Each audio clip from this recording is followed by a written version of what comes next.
बिस्मिल्लाहिर्रहमानिर्रहीम 10th class की English cover कर रहे हैं हम उर्दू से इंग्लिश ट्रांसलेशन के जो पैराग्राफ्स हैं। आज हम इस वीडियो में कवर कर रहे हैं पैराग्राफ नंबर 5।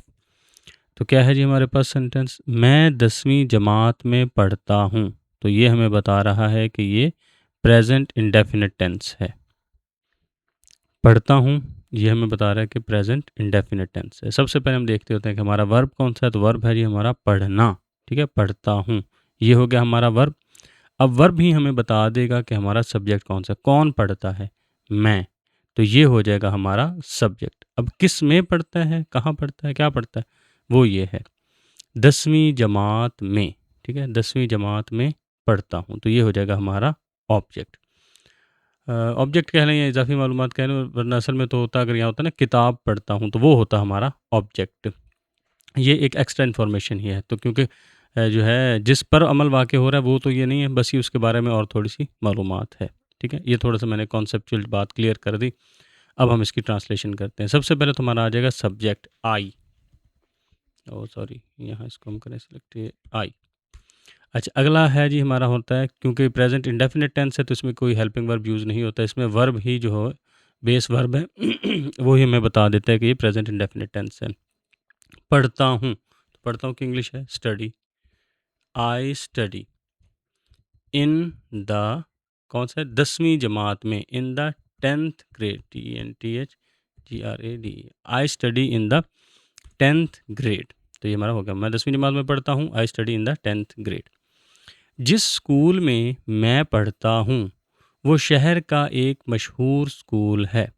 ठीक है, जिस स्कूल में, तो ये हम स्कूल को दरअसल कर रहे हैं मखसूस, यानी ये वो ख़ास स्कूल जिसमें मैं पढ़ता हूँ। तो हमने मखसूस किया है तो हम इसको दी से शुरू करेंगे।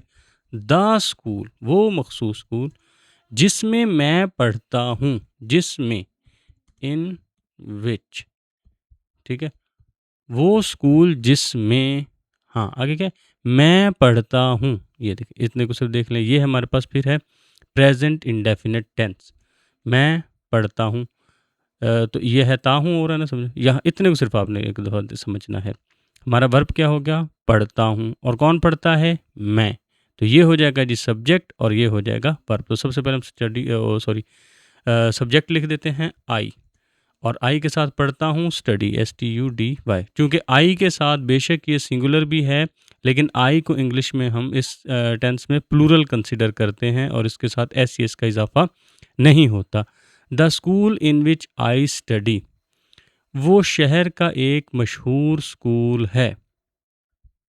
तो यहाँ तक तो हमारी ट्रांसलेशन हो गई कि जिस स्कूल में मैं पढ़ता हूँ। अब यह है ना वो बता रहा है कि इन फ़िक्रों को आपस में जोड़ना है कि वो जिस स्कूल में मैं पढ़ता हूँ ना, आगे वो बता रहा है कि ये जो बात है ना ये भी उसी के बारे में हो रही है। वो शहर का एक मशहूर स्कूल है। बात किसकी हम कर रहे हैं, स्कूल की, मशहूर स्कूल की। वो स्कूल जिसमें मैं पढ़ता हूँ वो शहर का एक मशहूर स्कूल है। ठीक है, तो इस फिक्र यहाँ से यहाँ तक जो हमारा सब्जेक्ट बनता है वो है मशहूर स्कूल। लेकिन चूंकि ये उसी स्कूल की बात हो रही है आगे, तो हम इज का लफ्ज़ लगा देंगे। अब इज, ठीक है, क्यों, ताकि पता लगे कि ये उसी स्कूल की आगे बात हो रही है। इज आ फेमस स्कूल, एक मशहूर है, यानी और भी बहुत से मशहूर हैं और उन मशहूर स्कूलों में से ये भी एक है। तो हमने इसलिए इसका जो आर्टिकल यूज़ किया वो है आ। Is a famous school, MOUS, is a famous school. और ये स्कूल है कहाँ पर है जी, शहर में, ये शहर का, ठीक है, शहर का। तो इसके लिए यूज़ करते हैं word in the, preposition use करते हैं इन द सिटी। जिस स्कूल में मैं पढ़ता हूँ वो शहर का एक मशहूर स्कूल है। The school in which I study is a famous school in the city. ये होगा इस तरह से हमारा ट्रांसलेशन इसकी। दूसरा सेंटेंस भी हो गया। तीसरा है जी, मेरी जमात को 4 उस्ताद पढ़ाते हैं। तो ये एंड पर क्या आ रहा है, ते हैं। तो इससे हमें पता लग गया कि ये जी प्रेजेंट इंडेफिनिट टेंस है। तो हमारा जो पहले वर्ब देख लेते हैं, वर्ब है जी पढ़ाना, पढ़ाते हैं। ठीक है, पढ़ाना हो गया हमारा वर्ब। अब कौन पढ़ाता है, वो ये देखिए जी 4 उस्ताद 4 टीचर्स ये पढ़ाते हैं, तो ये हो जाएगा हमारा सब्जेक्ट। अब किसको पढ़ाते हैं, वो ये है जी मेरी जमात को, तो ये एग्जैक्ट आ रहा है कि ये है पढ़ाना है हमारा वर्ब, 4 उस्ताद हैं जी हमारे सब्जेक्ट, और ये है हमारा ऑब्जेक्ट। ठीक है, इसमें एग्जैक्ट आ रहा है कि पढ़ाना, पढ़ाने से कौन पढ़ाता है, वो सब्जेक्ट हो गया, और किसको पढ़ाता है, वो जी है मेरी जमात को। तो ये हो गया हमारा, हमें तीनों पता लग गया कि हमारा सब्जेक्ट क्या है, हमारा वर्ब क्या है और हमारा ऑब्जेक्ट क्या है। सबसे पहले हम सब्जेक्ट अपना लिख लेंगे, 4 उस्ताद 4 टीचर्स, FOUR 4 टीचर्स क्या करते हैं जी, पढ़ाते हैं। और ये प्रेजेंट इंडेफिनिट का फिक्र है, हेल्पिंग वर्ब को ही नहीं इस्तेमाल होगा, हमारे पास जो हमारी बेस फॉर्म ऑफ वर्ब है वही आ जाएगी। पढ़ाना की इंग्लिश होती है टीच। अब चूंकि टीचर्स प्लूरल है तो हम इसके साथ SES का इजाफा नहीं करेंगे। 4 टीचर्स टीच हमारी जमात को, our class, 4 teachers teach our class, CLASS, 4 teachers teach our class. 4 उस्ताद मेरी जमात को 4 उस्ताद पढ़ाते हैं। ठीक हो गया, ये क्लियर हो गया। वो सब के सब बहुत काबिल हैं। ठीक है, अब ये वो आ गया दिस दैट वाले फिक्र, जिनको मैं कहता हूँ कि जिसमें हम इज आर एम का इस्तेमाल करते हैं, कि इतना समझ लें वो काबिल हैं। ठीक है, दे आर एबल या दे आर कॉम्पिटेंट, दोनों ही लफ्ज़ ठीक है। अब इससे तो इतना बन गया, वो काबिल हैं, दे आर कॉम्पिटेंट, क्योंकि प्लूरल है। अब हमारे पास जो है वो दे की बजाय है वो सब के सब, तो वो सब के सब की इंग्लिश हो जाएगा ऑल ऑफ देम। ठीक है, ऑल ऑफ देम। अगर होता वो काबिल हैं तो हो जाता दे आर एबल, लेकिन है वो सब के सब, तो हम क्या ऑल ऑफ देम। आगे चूंकि ये प्लूरल है तो हेल्पिंग वर्ब आर आ गया, all of them are able, able या competent, competent, all of them are competent, वो सब के सब बहुत काबिल हैं, all of them are very competent. चलें, बहुत का लफ्ज़ उसने लगाया तो हम साथ वेरी भी लगा देते हैं, all of them are very competent. लेकिन मुझे सबसे ज़्यादा जैद साहिब पसंद हैं। ठीक है, लेकिन मुझे सबसे ज़्यादा जैद साहिब पसंद हैं। अब हमने इस फ़िक्र को देखना है, थोड़ी सी इसमें ना मॉडिफिकेशन करनी है ताकि हम ज़्यादा बेहतर तौर पर इसको बना सकें। क्योंकि हम पीछे जो पढ़ रहे हैं फ़िक्रा ज़्यादातर हमारे पास जा रहा है प्रेजेंट इंडेफिनिट टेंस में। ठीक है, तो हम इसको भी कोशिश करते हैं कि हम इसको इस तरह से ट्रांसलेट करें या इस तरह चेंज करें प्रेजेंट इंडेफिनिट टेंस में कि फ़िक्रे के मानी पर कोई फ़र्क ना पड़े, मीनिंग जो उसका सेम रहे। अगर हम इसको ऐसे कर दें, लेकिन मैं सबसे ज़्यादा जैद साहिब को पसंद करता हूँ, तो कोई मीनिंग चेंज नहीं हुए। मुझे सबसे ज़्यादा वो पसंद है, ये मैं सबसे ज़्यादा उनको पसंद करता हूँ, एक ही बात होती है। ठीक है, तो अब हमने क्या बना लिया इसको, प्रेजेंट इंडेफिनिट टेंस। अब हमें इसको ट्रांसलेट करना आसान हो गया। लेकिन मैं सबसे ज़्यादा जैद साहिब को पसंद करता हूँ, तो ता हूँ ये मैं बता रहा है प्रेजेंट इंडेफिनिट टेंस। हमारा वर्ब क्या हो जाएगा, काम क्या है, पसंद करना। ठीक है, पसंद करना हमारा हो गया काम, और कौन पसंद करता है, मैं पसंद करता हूँ। ठीक है, तो वो हो जाएगा हमारा सब्जेक्ट, मैं हो गया हमारा सब्जेक्ट, पसंद करना हो गया हमारा वर्ब, और किसको पसंद करते हैं, जैद साहिब को, तो ये हो जाएगा हमारा ऑब्जेक्ट। सबसे पहले हम अपना सब्जेक्ट लिख लेते हैं, बट, लेकिन है ना, तो उसके लिए हम बट आई लाइक, आई जहां भी फिक्रे में अकेला आता है हमेशा कैपिटल ही लिखा जाता है। बट आई लाइक, किसको पसंद करता है, जैद साहिब को, but I like mister Zaid. सबसे ज़्यादा, तो सबसे ज़्यादा की इंग्लिश की होती है द मोस्ट। ठीक है, हमने अपना एंड पर जो हमारी और मालूमात दी हुई है सबसे ज़्यादा, उसको ट्रांसलेट कर दिया the most. But I like mister Zaid the most, लेकिन मैं सबसे ज़्यादा जैद साहिब को पसंद करता हूँ, लेकिन या मुझे सबसे ज़्यादा जैद साहिब पसंद हैं, दोनों की एक ही इंग्लिश बनेगी। But I like mister Zaid the most, इसके साथ आपने दी नहीं लगाना, ठीक है, क्योंकि ये प्रॉपर नाउन है, इसको मज़ीद मखसूस करने की ज़रूरत नहीं है। लेकिन मुझे सबसे ज़्यादा जैद साहिब पसंद हैं, but I like mister Zaid the most. वो हमें अंग्रेज़ी और हिसाब पढ़ाते हैं। सिंपल प्रेजेंट इंडेफिनिट का फिक्रा है, हमारा वर्ब क्या है, पढ़ाना। ठीक है, पढ़ाते हैं, पढ़ाना, ये हो गया हमारा काम। कौन, वो। और किसको पढ़ाते हैं? हमें पढ़ाते हैं। और क्या पढ़ाते हैं? अंग्रेज़ी और हिसाब। तो हमारा सब्जेक्ट है जी वो, वर्ब है पढ़ाना और ऑब्जेक्ट है हमें और इजाफी मालूमात है अंग्रेज़ी और हिसाब। तो सबसे पहले सब्जेक्ट लिख लेते हैं, वो है जी ही। अब ही चूंकि सिंगुलर है और प्रेजेंट इंडेफिनिट टेंस में वर्ब कोई इस्तेमाल नहीं होगा, लेकिन जो टेंस में जो सॉरी उसमें हेल्पिंग वर्ब कोई नहीं इस्तेमाल होगा, जो हमारा मेन वर्ब इस्तेमाल होगा उसके साथ हम एस सी एस का इजाफा करेंगे। ही टीच, ओ सॉरी कैपिटल नहीं होना, CHEES, ही टीच अस, वो हमें पढ़ाते हैं। ठीक है, ही हो गया हमारा सब्जेक्ट, ये हो गया हमारा वर्ब, साथ एस सी एस के इजाफा और साथ हमारा आ गया उसके बाद ऑब्जेक्ट। ही टीच अस, क्या पढ़ाते हैं जी? अंग्रेजी और हिसाब। तो ये लिख देंगे English and mathematics. He teach us English and mathematics, वो हमें अंग्रेजी और हिसाब पढ़ाते हैं। सादा फिक्रा था, हो गया ट्रांसलेट, वो हमें अंग्रेजी और हिसाब पढ़ाते हैं। He teach us English and mathematics. इनके पढ़ाने का तरीका इतना अच्छा है, ठीक है, कि जो कुछ वो पढ़ाते हैं फौरन याद हो जाता है। अच्छा, इसके छोटे टुकड़े कर लें। इनके पढ़ाने का तरीका इतना अच्छा है, इसको अब ये समझ लें कि हमारे पास लिखा हुआ है, ठीक है, वही जो मैं बताता हूँ, दिस दैट वाला फिक्रा है, दिस इज आर एम के इस्तेमाल के साथ दिस दैट वाला फिक्रा है, दिस इज गुड। ये आर्जी तौर पे मैं बता रहा हूँ समझाने के लिए सिर्फ, दिस इज गुड। अब ये जो दिस है, इस सारे के सारे को हमने रिप्लेस कर देना है इनके पढ़ाने का तरीका। हमने बताया ना कि ये अच्छा है, वो क्या अच्छा है? उनके पढ़ाने का तरीका। तो दिस के बजाय हम सारे को रिप्लेस कर देंगे इनके पढ़ाने का तरीका। पढ़ाने का तरीका इंग्लिश ये यहाँ पे लिखी हुई है, मेथड ऑफ टीचिंग, और हिज उनका पढ़ाने का तरीका। ठीक है, वो सबसे पहले हम लिख लेते हैं जी। दिस की बजाय हमने लिख देना है हिज मेथड ऑफ टीचिंग।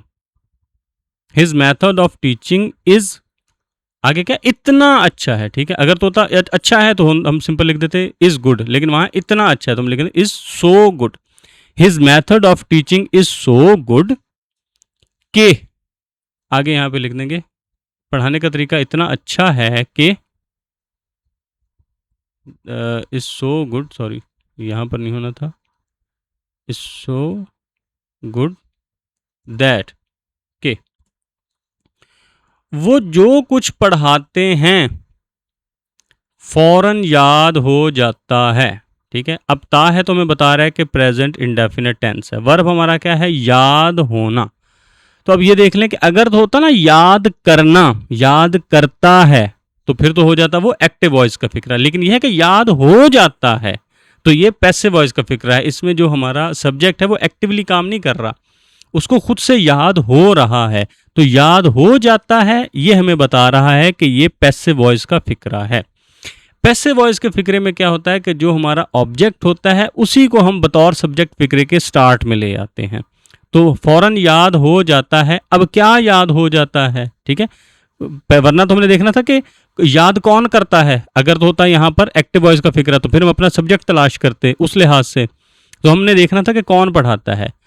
तो लेकिन यहाँ पर है कि याद हो जाता है, तो ये पैसिव वॉइस का फिक्र है। पैसिव वॉइस के फिक्रे में अब हमने अपना ऑब्जेक्ट तलाश करना है और उसी को हमने बतौर सब्जेक्ट इस्तेमाल कर लेना है। क्या तलाश करना जी? क्या चीज़ है जो याद हो जाती है? वो ये लिखिए, जो कुछ वो पढ़ाते हैं। ठीक है, वट एवर ही टीच। ठीक है, ये ते हैं, इतना है ना, ये जो है प्रेजेंट इंडेफिनिट टेंस का ये जो इतना फिक्रा है ना, ये सारे का सारा हमारा ऑब्जेक्ट है जो इस फिक्रे में हम बतौर सब्जेक्ट इस्तेमाल करेंगे, क्योंकि ये पैसिव का फिक्रा है। अब इसको देख लें, जो कुछ वो पढ़ाते हैं, तो इंग्लिश क्या है उसकी? वर्ब क्या है हमारा? पढ़ाते हैं, ये हमारा वर्ब है। और कौन पढ़ाता है? वो जो कुछ, वो सॉरी हो गया हमारा सब्जेक्ट, और एक और इसके साथ मालूमात दी है जो कुछ। ठीक है, वट एवर, जो कुछ की तो इंग्लिश हो गई what ever, sorry what ever वो पढ़ाते हैं। ही, अब ही चूंकि सिंगुलर है तो इसके साथ हम टीच के साथ एस का इजाफा करेंगे। वट एवर ही टीच, जो कुछ वो पढ़ाते हैं। ये हो गया हमारा, समझे आप सारा जी, सब्जेक्ट आ गया पैसिव वॉइस के लिहाज से। अब इसके बाद हम ये करते हैं कि हमने कोई ना कोई हेल्पिंग वर्ब इस्तेमाल करना होता है। इज, आर, एम में से जब हम प्रेजेंट इंडेफिनिट टेंस की हम पैसिव वॉइस ट्रांसलेशन कर रहे हैं तो हमें एक हेल्पिंग वर्ब की ज़रूरत आएगी। इसके बाद वट एवर ही टीच, अब ये सिंगुलर है कि जो कुछ भी वो पढ़ाते हैं, तो आ जाएगा is. What ever he teach is memorised, याद हो जाना, वरना तो अगर होता याद कर लेता है तो हम लिखते मेमोराइज, ठीक है। लेकिन चूंकि है याद हो जाता है तो हमने इज लगाया, और इसके बाद हमेशा या तो आईएनजी वाली फॉर्म होती है, लेकिन वो एक्टिव वॉइस में आती है अगर रहा है, रही है वाले फिक्रे होते हैं। दूसरा सूरत हाल ये होती है कि इज, आर, एम के बाद अगर पैसिव वॉइस का फिक्रा है तो हम थर्ड फॉर्म ऑफ वर्ब इस्तेमाल करेंगे, यानी हम यहाँ लिखेंगे memorised. What ever he teach is memorised, जो कुछ वो पढ़ाते हैं याद हो जाता है। एक लफ्ज़ साथ और उसने बताया है कैसे, फौरन, इमीडिएटली, इमीडिएटली, जो कुछ वो पढ़ाते हैं फौरन याद हो जाता है। जो कुछ वो पढ़ाते हैं फौरी याद हो जाता है। What ever he teach is memorised, immediately के बाद इमीडिएटली, IMEDIATELY, इमीडिएटली। और एक ये पीछे होगी गलती हमसे यहाँ पर, हाँ, अगर तो होता ना कि हमारी जमात को 4 उस्ताद पढ़ाते हैं तो फिर हम लिखते हैं यहाँ पर आवर क्लास, लेकिन यहाँ पर क्या लिखा है, मेरी जमात को 4 उस्ताद पढ़ाते हैं, तो यहाँ पर आवर की बजाय कर दें माई, ठीक है। 4 टीचर्स टीच माई क्लास।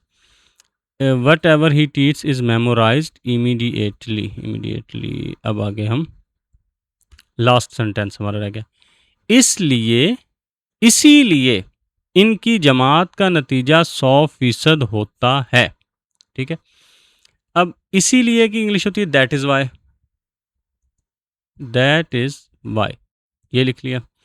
इनकी जमात का 100% नतीजा होता है। अब ये एंड पर क्या आ गया, ता है, ती है, ते है, लेकिन इसमें वर्ब तो कोई नहीं है ना। अगर वर्ब होता तो फिर हम इसको कह देते कि प्रेजेंट इंडेफिनिट टेंस का फिक्र है, लेकिन ये है सिंपल, हमें हालत बताई गई है कि नतीजा 100% है।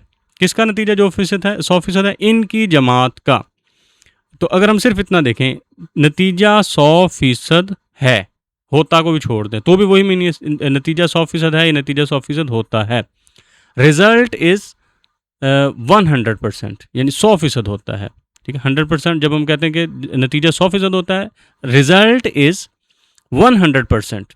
अब किसका होता है, उनकी जमात का, his class, the result of his class, ठीक है, उनकी जमात का नतीजा, ठीक है। ये होगा सारे का सारा हमारा सब्जेक्ट, उनकी जमात का नतीजा, the result of his class, the result, that is why the result of his class is, कितना होता है जी, 100% होता है, is 100%।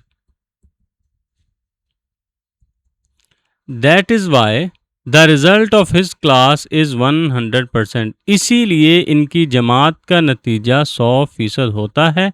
That is why the result of his class is 100%। तो इस तरह से हमारा अल्हम्दुलिल्लाह जो पैराग्राफ है ये मुकम्मल हुआ, 5वां पैराग्राफ।